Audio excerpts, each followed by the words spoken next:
Corinne? Damon? What's going on? Why are you two carrying all those suitcases? Oh, Mom said we could live with you. We're moving in today. No way! No way! You can't just show up like this! Hey, this is unbelievable! At the housewarming party, my sister and her husband showed up with suitcases. Mom said we can live here. Mom texted, "Don't make a scene." The next day, I sent their things back to Mom's house with a note. "Don't make a scene. Well, let's go. My name is Lydia. I'm 34 and I've been working as a product manager at a large IT company for several years now. The job pays really well, and 2 months ago I finally achieved one of my biggest dreams. I bought my own house. It's a beautiful 4-bedroom place with a huge backyard.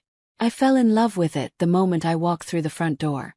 For the past 2 months, I've been having the time of my life picking out furniture and designing each room exactly how I wanted it. I have parents who are in their early 60s and a younger sister named Corinne who's 31. Our family dynamic has always been complicated. My parents have consistently favored Corinne since we were kids. They fully paid for her college tuition, rented her an apartment while she was studying, and threw her an expensive wedding a few years ago. Meanwhile, I started working when I was 16 and saved every penny I earned to pay for my own education. I was good with computers, so I built up a little side business fixing them and helping people with tech problems. Even back then, I knew I'd have to pay for my own college because my parents wouldn't help with that kind of expense. That's why when college time came, I was shocked when my parents gave me $28,000 toward tuition. It covered part of the costs and my scholarship covered the rest. After graduating from a school in another state, I moved back home briefly, then got my current job and rented an apartment. I lived there for years, saving up every month for this house. Even now, my parents still give Corinne money to help with her rent because she and her husband apparently can't manage on their own. But I tried not to think about all that family drama. I was too excited about showing off my new place. Last week, I invited my family over to see the house for the first time. My parents knew I'd bought it, but they'd never actually been inside. When they arrived after work, I was so proud to give them the tour. My parents, Corinne, and her husband, Damien, walked through the front door, and I immediately noticed their expressions change. They looked around the living room, taking in the new furniture, the hardwood floors, the big windows. Corinne wandered off to explore the bedrooms while the rest of us stayed downstairs. When she came back, she had this weird look on her face. "You don't need all these rooms," she said bluntly. "You live alone." "Well, I won't always live alone," I replied. "Someday I'll get married, maybe have kids. And I've always dreamed of having a big, spacious house." I could see the envy written all over her face. It was obvious she wasn't happy about my success. Mom walked over and patted Corinne on the shoulder. "Don't worry, sweetie. Everything will work out fine." What was that supposed to mean? They left soon after, and I figured that was the end of it. I'd shown them my house. They'd seen how well I was doing. And now we could all move on. 2 weeks later, I decided to throw a proper housewarming party. I sent invitations to all my friends, colleagues, and relatives, including my parents and Corinne. The day of the party arrived, and guests started showing up around 6 p.m. My coworkers came, old college friends, neighbors. It was turning into a really fun evening. But my parents and Corinne were nowhere to be seen. Around 7 p.m. I got a text from Mom. "Dad and I aren't feeling well. My blood pressure is acting up. Sorry we can't make it." I was disappointed but not surprised. My parents had never been great at celebrating my achievements. The party was going really well when around 8 p.m. my front door opened and Corinne walked in with Damien. But here's the weird part. They were carrying suitcases. "Hey guys," I said, confused. "What's with the luggage?" Corinne smiled at me like nothing was unusual. "Mom said we could live with you. We're moving in. Where's the best bedroom? We'll need you to prepare it for us." I stared at her, speechless. "What are you talking about?" But Damien was already heading upstairs with their suitcases. I followed him, watching in horror as he walked straight into my master bedroom and started setting their bags down. "What do you think you're doing?" "Yes. Getting settled in," Corinne said, appearing behind me. She started opening suitcases and pulling out clothes. "You'll need to move your stuff out of here. This will be our room now." I was in complete shock. My guests downstairs were probably wondering where I disappeared to, but I couldn't process what was happening. "Corinne, you can't just move into my house without asking me first. Mom already cleared it with you." No, she absolutely did not. I went back downstairs trying to keep my composure in front of my guests. People kept asking if everything was okay, but I just smiled and said it was fine. I stepped outside and called my mother. The phone rang and rang, but she didn't pick up. 5 minutes later, I got a text message from her. "Just don't make a scene. Corinne deserves this house as much as you do. She'll live with you until they save up money for their own place." I read the message 3 times, unable to believe what I was seeing. My mother thought my sister deserved my house. The house I'd worked for years to afford. I was furious, but I had a house full of guests. I couldn't blow up right now. I went back inside, plastered a smile on my face, and continued hosting my party. Corinne and Damien had come back downstairs and were acting like nothing unusual had happened. They were chatting with my friends and relatives, telling everyone how excited they were to be living with me. The worst part was when people started complimenting the house and Corinne began taking credit for my decorating choices. "Oh yes, I told Lydia to buy those curtains," she said to my coworker. "And I picked out this sofa," she told my neighbor. I just stood there nodding and smiling while my sister claimed credit for all the work I'd put into making this place my dream home. But inside, I was already planning my next move. The next morning, I woke up early and found Corinne and Damien in my kitchen drinking coffee like they owned the place. "We need keys to the house," Corinne said without even saying good morning. "We're both leaving for work soon and we'll be back before you get home. We're not going to stand around waiting on your doorstep." "I'll come home early to let you in," I replied. "I need to get extra keys made first." Corinne rolled her eyes but didn't push it further. They finished their coffee and left for work. As soon as their car pulled out of the driveway, I called my boss. "Hey, I have a family emergency I need to deal with today. Can I take a personal day?" "Of course, Lydia. Hope everything's okay." Everything was definitely not okay, but it was about to be. I immediately went upstairs to my master bedroom and started packing all of Corinne and Damien's belongings back into their suitcases. Every piece of clothing, every toiletry, everything they'd unpacked the night before went right back where it came from. Then I called a delivery service. "I need you to pick up some suitcases and deliver them to an address across town." When the delivery driver arrived, I helped him load up all of Corinne's stuff. Before he left, I taped a note to one of the suitcases. The note read, "Just don't make a scene. I'm not going to let parasites live in my house. Let them stay with you." I figured my parents would get the message loud and clear. About an hour later, my phone started ringing non-stop. My parents were calling over and over, but I didn't answer. Then the text messages started flooding in. "Mom, how could you be so cruel and selfish? Dad, you kicked your sister out with nowhere to go. Mom, this is unacceptable behavior from a daughter." I ignored all of them. Then Corinne started calling. When I didn't answer her calls either, she switched to texting. "Corinne, what the hell is wrong with you?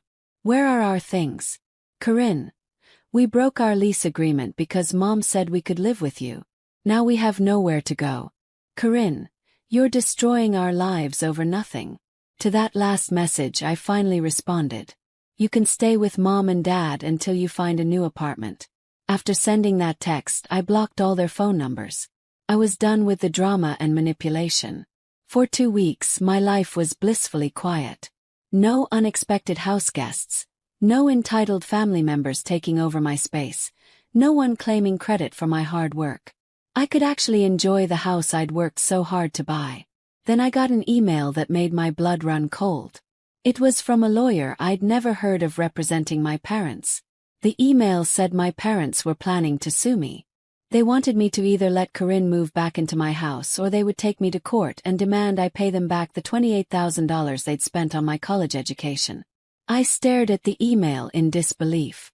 Were my parents seriously threatening to sue their own daughter for not letting my sister freeload in my house? I didn't know if they actually had any legal grounds to demand that money back. So I decided to call my Aunt Lorraine. She's my dad's sister and has always been aware of the family's financial situations. Aunt Lorraine, I need to ask you something about the money my parents gave me for college. What about it, honey? Do you know where that money actually came from? There was a pause. You don't know, Lydia. That money came from your grandmother's inheritance, not your parents'. I felt like I'd been punched in the stomach. What do you mean? When your grandmother died the year before you graduated high school, she left her savings to your parents, but she specifically asked them to use half for your education and half for Corinne's education. Are you serious? Completely serious. Your parents didn't spend their own money on your college. They spent your grandmother's inheritance money that was designated for you anyway. Do you have any proof of this? Actually, yes. Your father sent me a copy of your grandmother's will years ago. I can email it to you right now. 20 minutes later, I had a copy of my grandmother's will in my inbox. It clearly stated that her savings should be split equally between her two granddaughters' education funds. I immediately made an appointment with a lawyer to discuss my parents' threats. The lawyer reviewed all the documents and laughed when I explained the situation. Your parents have absolutely no grounds to sue you, he said. First of all, the money they gave you was actually your inheritance anyway. Second, even if it wasn't, educational gifts from parents to children aren't loans that can be recalled. And third, they certainly can't force you to house your sister. So, I don't have to worry about this. Not at all. Let me draft a response letter explaining why their demands have no legal merit. A few days later, the lawyer sent an official response to my parents' attorney, basically telling them they had no case and to stop harassing me. I didn't hear anything more about lawsuits after that. But my family wasn't done causing problems for me. 2 months later, Aunt Lorraine called with disturbing news. Lydia, I need to tell you something your parents have been saying about you. What now? They're telling everyone in the family that you promised Corinne she could live in your house, but then you kicked them out because you were stalking Damien and he rejected you. I nearly dropped the phone. They're saying what? They're claiming you had some kind of inappropriate obsession with your brother-in-law, and when he turned you down, you threw them out in revenge. I was speechless. My own parents were spreading lies about me that could destroy my reputation.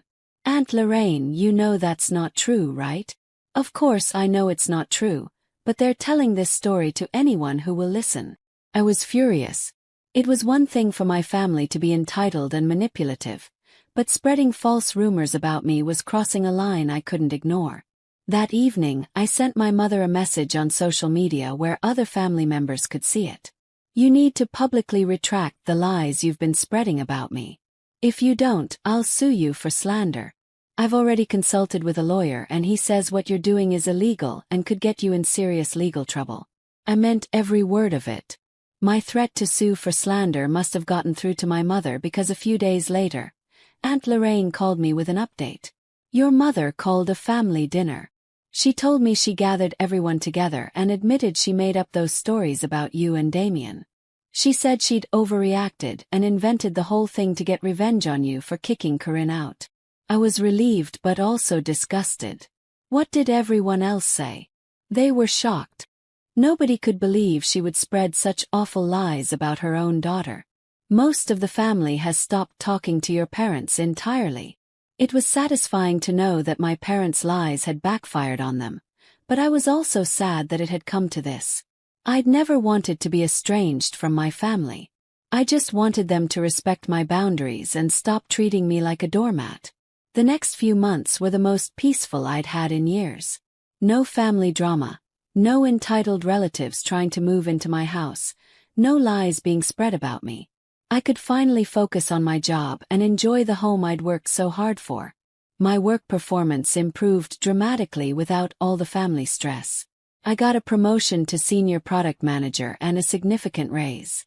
I used some of the extra money to landscape my backyard and install a hot tub. I also started dating someone new. His name was Marcellus and he was a software engineer at a different company. When I told him about the situation with my family, he was amazed. Your sister just showed up and tried to move into your house without asking. With suitcases and everything. And your parents supported it. That's insane. I can't imagine my family doing something like that. It opened my eyes to how dysfunctional my family really was. Marcellus and I had been dating for about 6 months when I decided to host another party, this time for my birthday. I invited friends, co-workers, and a few relatives who had stayed supportive throughout the drama with my parents. Aunt Lorraine came along with a couple of cousins who had reached out after hearing what really happened. We had a great time, and for the first time in my adult life, I felt like I had a chosen family of people who actually respected and valued me. During the party, my cousin Renee pulled me aside. "Lydia, I need to tell you something about Corinne and Damien. They're struggling financially. They had to rent a really cheap apartment after you kicked them out. And they're apparently saving money on everything. Eating ramen noodles, not going out, the whole thing. That's not my problem. I know. And I'm not saying it is. I just thought you should know that your parents aren't helping them anymore either." "Really? Your mom told my mom that they're done bailing Corinne out. They said she needs to learn to stand on her own 2 feet. It was ironic that my parents had finally learned to set boundaries with Corinne, but only after I'd been forced to set boundaries with all of them. A few weeks later, I ran into Damien at the grocery store. It was awkward, but he actually apologized. "Lydia, I want you to know that moving into your house wasn't my idea. Corinne insisted, and your mom backed her up. I thought it was wrong from the beginning." "Then why didn't you say something?" "Because Corinne would have made my life hell. She was convinced you owed her that house since your parents had always favored you less." "That's not how life works, Damien. I know that now. We're doing okay on our own, by the way. It's been hard, but we're managing." I was glad to hear they were figuring things out without trying to mooch off other people. Around the 1-year anniversary of buying my house, I decided to throw another housewarming party. This time it was just for me, celebrating how far I'd come and the life I'd built for myself. Marcellus helped me plan it, and we invited about 30 people. My house was full of laughter, good food, and people who genuinely cared about me. As I looked around at my friends and chosen family, I realized how much happier I was without the constant drama and manipulation from my parents and sister. I'd lost some family relationships, but I'd gained peace of mind and self-respect. I'd also learned an important lesson about boundaries. For years, I'd let my family treat me poorly because I thought that's what family members were supposed to do for each other. But real family, whether biological or chosen, should lift you up, not tear you down. I still wondered sometimes if my parents would ever apologize or if Corinne would ever acknowledge how wrong she'd been. But I'd stopped waiting for that to happen. I built a good life without their approval. And I was proud of what I'd accomplished. My career was thriving. My relationship with Marcellus was getting serious. And I was surrounded by people who respected and valued me. I'd created the life I wanted. And I wasn't going to let anyone take that away from me again. The best part was knowing that if anyone else tried to take advantage of me, I now had the strength and knowledge to stand up for myself. I'd learned that being kind didn't mean being a pushover, and that setting boundaries wasn't selfish. It was necessary. 2 years had passed since the whole situation with my family exploded, and my life had completely transformed. The house that had started as a point of conflict had become my sanctuary and a symbol of everything I'd accomplished on my own. Marcellus and I had gotten engaged 6 months earlier. He proposed in the backyard, right next to the hot tub I'd installed with my promotion money. It was perfect, intimate, personal, and in the space I'd created for myself. We were planning a small wedding for the following spring. Just close friends and the family members who had actually supported me through everything. No drama, no entitled relatives, just people who genuinely cared about us. My career had continued to flourish. I'd been promoted again to Director of Product Development, and I was now managing a team of 12 people. The skills I'd learned from setting boundaries with my family had actually made me a better leader at work. I was direct, fair, and didn't let people take advantage of me. About once a month, Aunt Lorraine would give me updates about my parents and Corinne. The news was usually pretty predictable.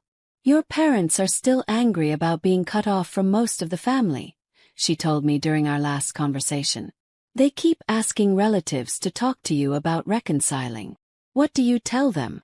That you're thriving without their drama and maybe they should consider apologizing instead of making demands. And Corinne.